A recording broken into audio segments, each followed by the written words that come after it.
going on, man? Today is February 23rd, 2024. It's your boy Chris, and this is the ChrisBeCappinn NBA show. I am live on Twitter, also live on YouTube as well. Coming off a pretty good day, man. We went 2-0 yesterday to resume in NBA play. Like I said, I enjoyed the break, man. So hopefully it was refreshing and we can kind of keep going in that direction. We'll be live again at 5 p.m. Eastern time, as we always are on YouTube and Twitter as well. And if you guys are following me on Twitter, definitely be sure to check me out on YouTube and vice versa. If you guys are following me on YouTube, definitely check me out on Twitter or X. Link to all my official plays are in the description. And the OddsJam promo link is also in the description if you guys are interested in official plays. So did handicap, pretty much, I would say majority of the card. Didn't get quite through, but wanted to give you guys some early looks before these lines start to change, kind of let you guys know what I'm looking at for the game. So we just gonna get right into it, man. It's a bunch of games on the board today. The NBA did us no favors in having these games, kind of stacked back to back to back to back. I think it was 12 games last night, and I want to say it's at least 10 games tonight as well. I started handicapping these, looking into some of these spots last night. So just going, like I said, we're gonna jump right into it. First game up. Well, the recap. So I talked about wanting to get with Brooklyn. So glad I stayed off of Brooklyn, man. Something just told me that don't take Brooklyn. And I didn't, but we did cash with the Knicks yesterday plus the 1.5. That was a pretty easy one. And then Phoenix and Dallas was a little sweaty because neither team was playing defense in the first half, but you do see the defense pick up, especially for Dallas in the second half, and that under 245 does cash. Both of those plays were 0.75 units, so not full unit plays, but we do end up with, we come out with a little bit more than a unit last night with those two plays, puts us at, right below 29 units on the season. So trying to keep that going in the right direction for sure here today. First game up, let's jump into it. We got Raptors and we got the Atlanta Hawks. Game will be played in Atlanta tonight. We see Atlanta 6.5 point favorites. Not a number that I like to lay with the Atlanta Hawks. We know as a home favorite this season, they've not done well just at home in general. 8-20 straight up, 8-20 against the spread at home. Just 13-15 against the spread. Now you're asking this team to win. I'm not a big believer in Toronto though, and you do see the number moving. This number is at 7 now. Toronto, they will have to take that flight because they are on the second leg of a back-to-back from Toronto down to Atlanta, so probably get in super late. It sets up for a nice Atlanta spot. Toronto also just 2-8 straight up, 3-7 against the spread on back-to-backs this season. They've actually lost 6 straight games on the second leg of a back-to-back as well. Head-to-head, Atlanta does lead the head-to-head series. They've won 2 of the 3 games so far with back-to-back wins, so they lost the first one. And much as you don't want to play Atlanta, or much as I don't want to play Atlanta, they did finish 6-4 straight up and against the spread in the last 10 games going into the All-Star break.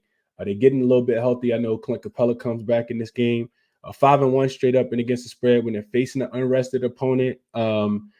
So those numbers would kind of point to Atlanta. Atlanta defense is just, man, it really, really scares me. It makes it difficult. I always talk about not laying points. And the line's going to be inflated because Toronto's on the second leg of a back-to-back, of course. But 7 is asking this team to win by 3 possessions. I don't know if I could quite get there with the Atlanta Hawks. I'm not a big believer in Toronto. We know that already. Even though they did beat Brooklyn. Brooklyn, offensively is they're light years worse than this Atlanta Hawks team is. Atlanta also 5-1 to the over on their team total when they're playing an unrested opponent as well. That was something that I was considering last night. So you get a total of 245. You chop that in half, 122.5. You add about 3.5, so 125.5. I think is the Atlanta team total. I don't think that Toronto will be able to slow them down, so I guess that would be the best look. But I can't lay 7 points with the Atlanta Hawks. I know that they're at the rest advantage, but Toronto's a young team. I think that they could keep this one close. So I'm not going to stick on the game for too long because I don't have a super strong opinion. Just wanted to kind of give you guys what I came up with in my research. And I'm not sure how unrested Toronto will be. Granted, the second leg of a back-to-back, but also they didn't, before that they had 7 days off. So I can't quite get there with the Atlanta Hawks in this one. We'll keep it moving and see what we have up next. So next game up, we got the Cavs, and they'll be in Philly tonight. Lost that game outright last night. We talked about this one on the live show when Donovan Mitchell got ruled out. Now we see him. I lost that game outright to the Orlando Magic. So coming in, maybe a little frustrated. We still have to wait. I think that's the biggest news implication in this one is that the Cavs could be with Donovan Mitchell. They may be without Donovan Mitchell. We no idea on his injury status for this game. This is a quick revenge spot for Cleveland, though. I will tell you guys that. And I do think that, if you think Donovan Mitchell is going to play, you probably want to get in on the line now. This line has not moved at all. 228.5 was the total.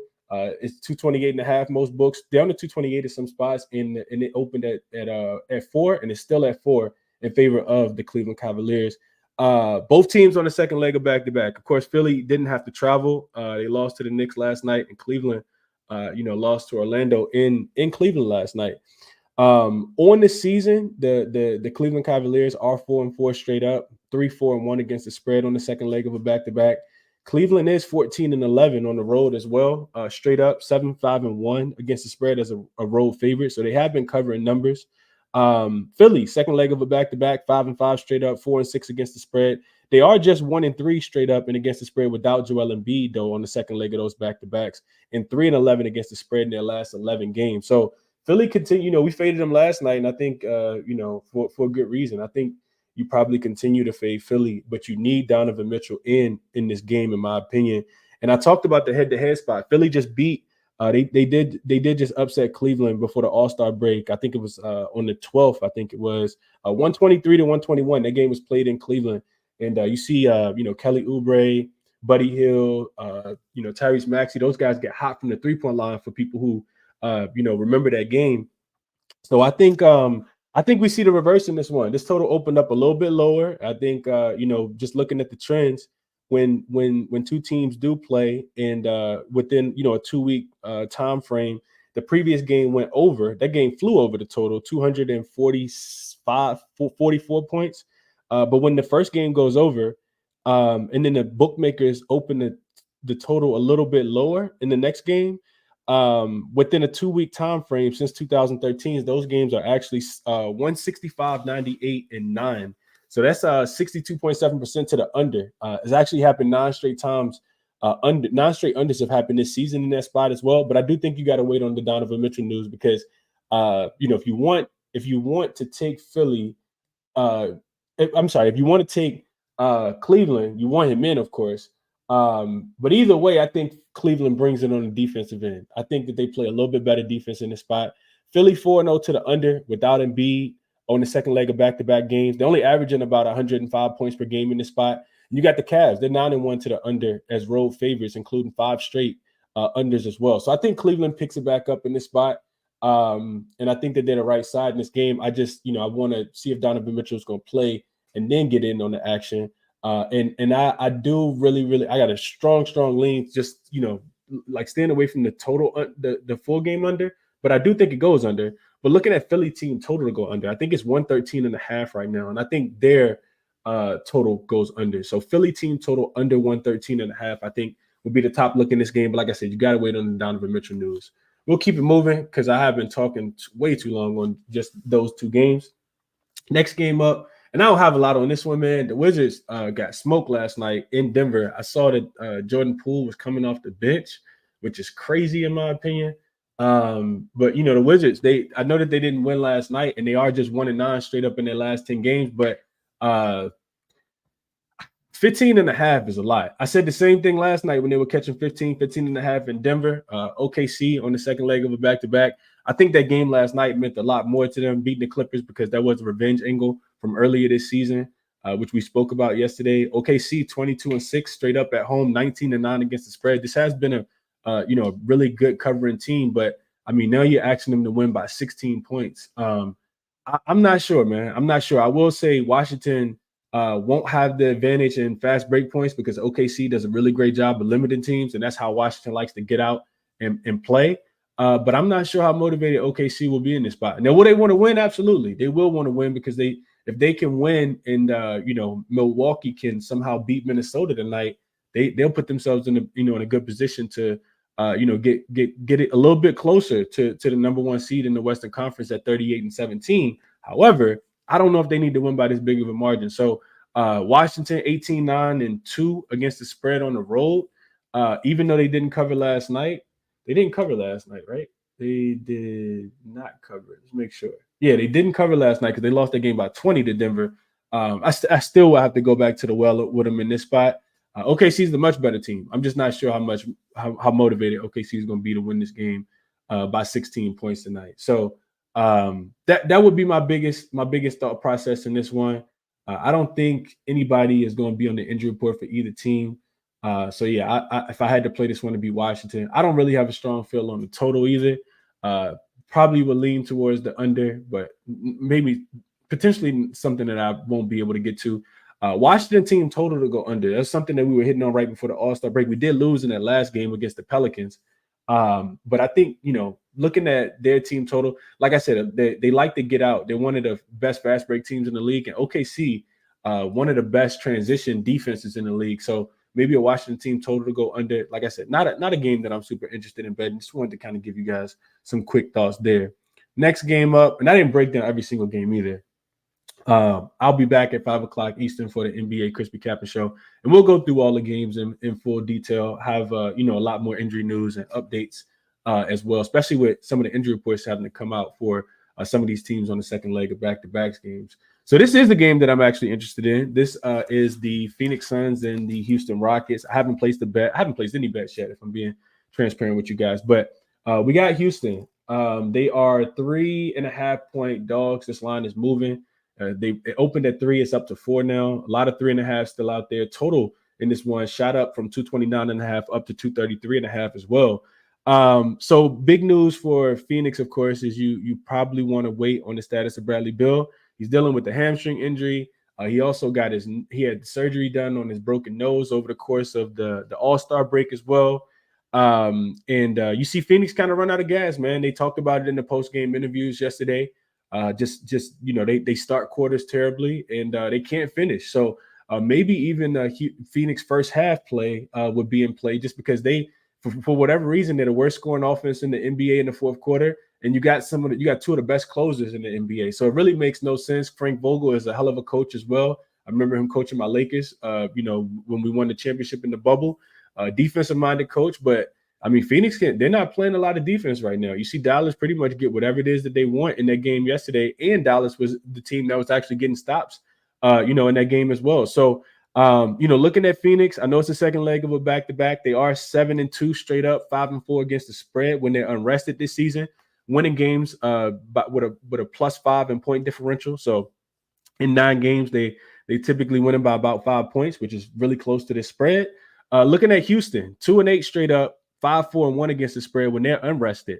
They're a -8 in point differential in those 10 games when they're playing unrested.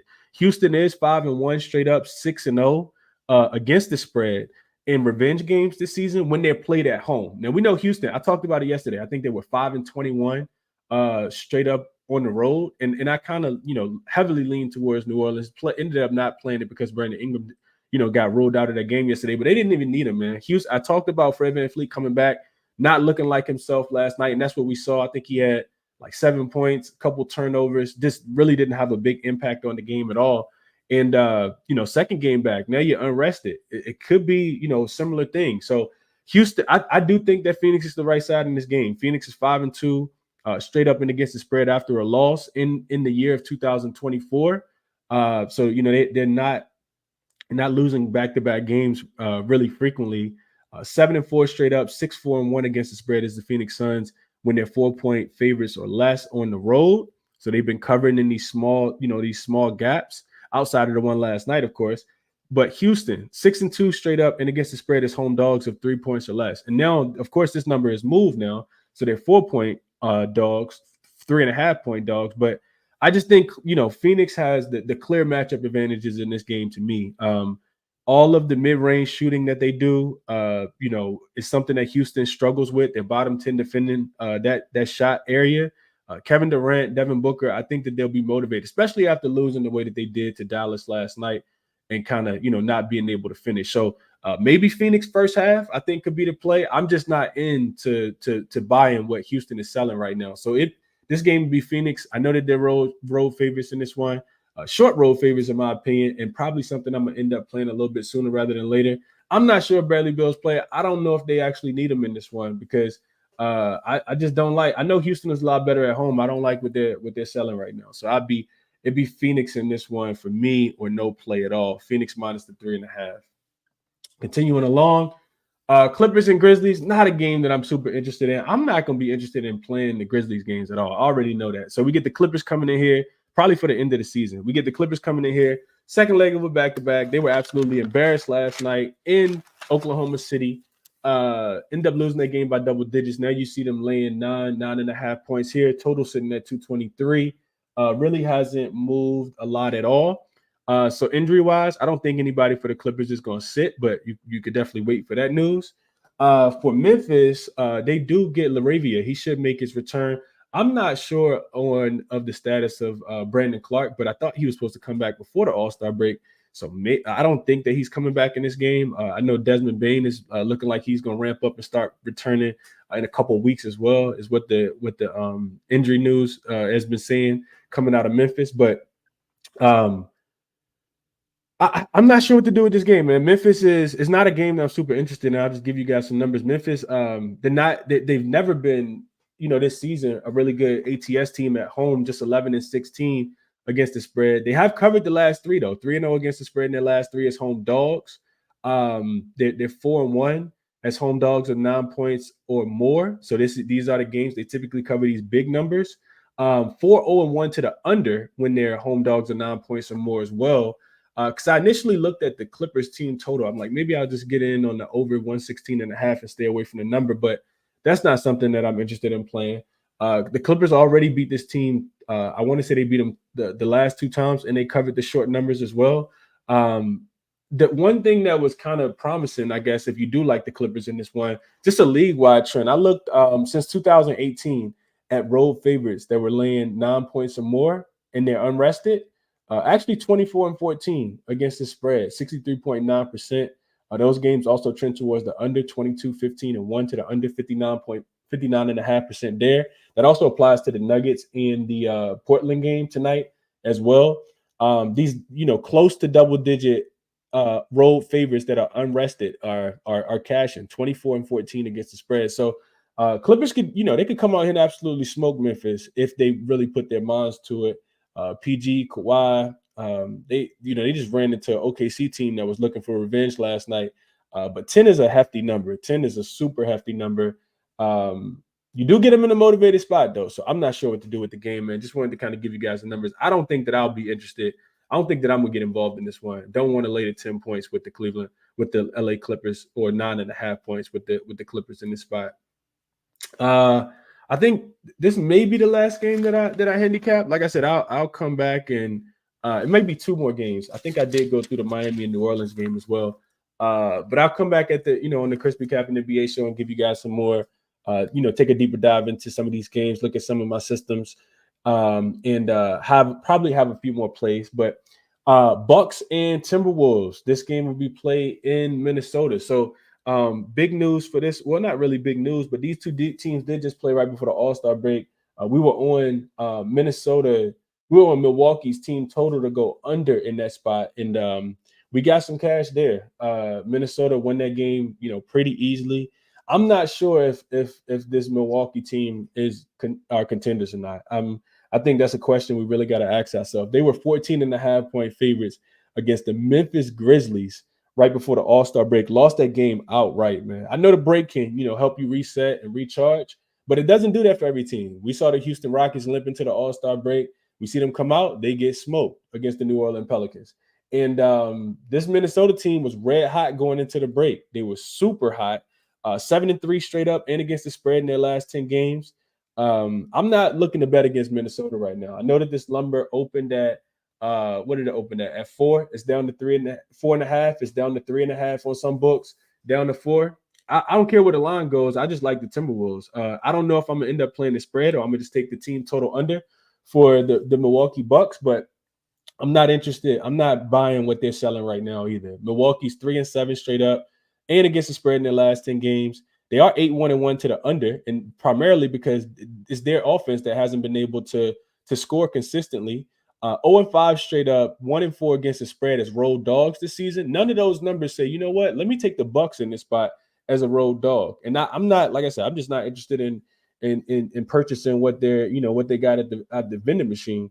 Minnesota 4-2 as home favorites of 5 points or less. So they win these close games when they're home favorites. They are just 2-4 against the spread, but 4-2 to the under in this spot as well.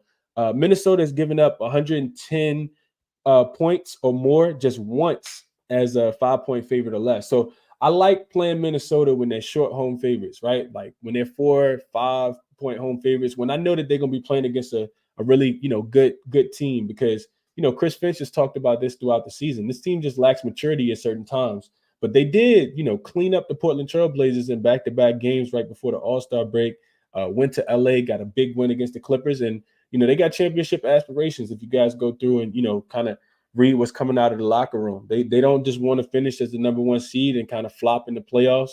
So this will be a big test for them. All of these, big, good teams that come from the Eastern Conference to Milwaukee, they really struggled. Philly did. This team has already beat Boston this season. And I like Minnesota in this spot, man. Like I said, not sure how I'm going to play it, whether it's going to be Milwaukee team total under. I think the number is 110.5. Or I'm gonna just lay the 4, 3.5 if I can get one. We'll see how the number moves throughout the day. But like I said, I'm not buying what the Milwaukee Bucks are selling right now. I know they got Patrick Beverley. I know you add Jay Crowder in. I think that helps the defense. And I'm just not into into this Milwaukee Bucks team in the current moment. I would lay the short number with the Minnesota Timberwolves here. Last game on the board, I want to say, is the New Orleans Pelicans, who will be home favorites against the Miami Heat tonight. This number is 3, 3.5 on some books as well. Total is, the total dropped since I started the show. So I guess I'll take it right after the show. So it opened at 223. It's down to 221. It was at 222 and 222, right, like literally 10 minutes before I started the show. And I like the under in this spot. This is the game that I like the under in the most. I'll probably wait because maybe if Brandon Ingram gets ruled in, the line will go back up. Of course, he missed the game last night against the Houston Rockets, but it really didn't matter. I'm not into betting against Miami, especially on the road. I think that they are live dogs in this game, but it wouldn't surprise me if the Pelicans were able to pull this one off either. So I'm not really too conflicting on the side for me. Miami. They did get 2 straight wins before the All-Star break. They have 5 straight covers as well, and they're the more rested team. 7-3 against the spread in their last 10 games, 14-12-1 against the spread on the road. They're also 10-7 against the spread on the road as a dog. Did I write that right? I think as a dog, they're 10-7 on the road as well. But we know the Pelicans. I talked about this yesterday. Third best ATS team in the first half at home. They're 16-11 against the spread at home, 8-2 overall in their last 10, and 11-8 against the spread as a home favorite. They're 7-1 straight up, 6-2 against the spread in non-conference home games, as a favorite as well. So they've been taking care of these, non-conference opponents when they're the home favorite in these spots. But I think it's a really good defensive game. I think Miami, mucks this game up. It's a game that Spoelstra will, I think, try to muck up as much as possible. The Pelicans like to shoot a bunch of points, and they like to take a lot of shots at the rim. And Bam Adebayo is a pretty good defender, so I think that could slow down this New Orleans offense as well. If Brandon Ingram doesn't play, you'll probably see Zion, initiate the playmaking duties. He did have 9 assists last night against the Houston Rockets, but I think all in all, I think you wait on Brandon Ingram. He is big in this game. Listed as questionable. You also got Tyler Hero listed as questionable as well. And I talked about the total, right? So I talked about liking the under. Miami 8-2 to the under in their last 10. The head-to-head matchup between these two teams are also 8-2 to the under. Miami 12-5 to the under as a road dog this season. 6-1 to the under in their last 7 games as a road dog. Miami also 5-0 to the under as road dogs in non-conference games. So they, for some reason, their defense plays a little bit better on the road in non-conference games as well. So I like the under more than I like the side in this one.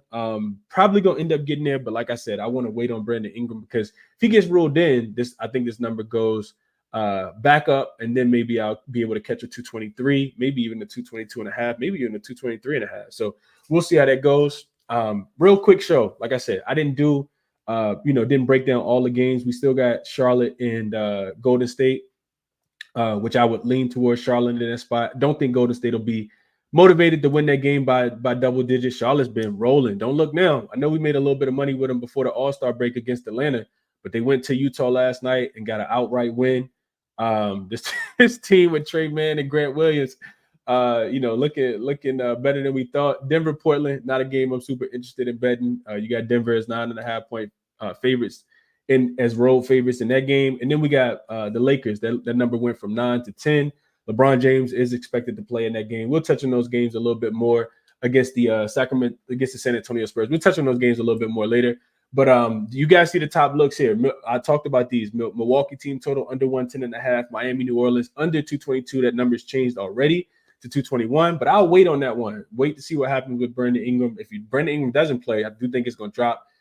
So maybe you go, invest in it now. I gotta wait to see what happens. I like Cleveland. Like I said, if Donovan Mitchell plays, I like that Philly team total to go under as well. And then Phoenix, man, I do like Phoenix. If Bradley Beal plays, we'll get a worse number. It'll probably move up to 4. But if he doesn't play, you'll get a better number with Phoenix. And it's a hamstring injury. Those linger. So it'll be interesting to see what happens with Brandon Ingram in this spot. So I'm sorry, with Bradley Beal in this spot later on tonight. So he did go through practice on Wednesday. On Tuesday, and went through shoot around yesterday as well. So I know the training staff is still working with him. We'll see how it goes, man. I'm not sure. Haven't made any official plays yet, but these are the way that I'm looking. And the other one that I would look towards is even if Donovan Mitchell doesn't play, I still like Phoenix team total. I still like Philly team total to go under that 113.5. So sharing resources with you guys as always. These are what I use to kind of handicap the game. Some of them are free, some of them are paid. None of them sponsor me at all. But Odds Jam, shout out to Odds Jam, the promo. Always got to promo those guys. If you guys are looking to get the best of the number, this is where I shop around. A bunch of sports books here in Virginia, 15, 16 of them, and I use all of them. Yesterday, we just so happened to have 2 plays on BetMGM because we found the best numbers there. But I'm always looking for the best number, shopping around for it, trying to avoid the vig as much as possible. And that's what we got, man. Best of luck to you guys today. Like I said, I'll be back at 5 o'clock Eastern. Also doing the show with my guy Kyle Kerms at 4 p.m. Eastern time as well. So I'll be on with him a little bit later. Link for all my plays are in the bio. Bet responsibly, man. Best of luck to you guys tonight. Enjoy the games. We'll be back at 5 p.m. Eastern time. Just to go through and break down all the rest of the games when we have a little bit more injury news. Hit the like button for me on your way out. Share the show and subscribe if you guys haven't. Best of luck. I'll catch you guys in the next one.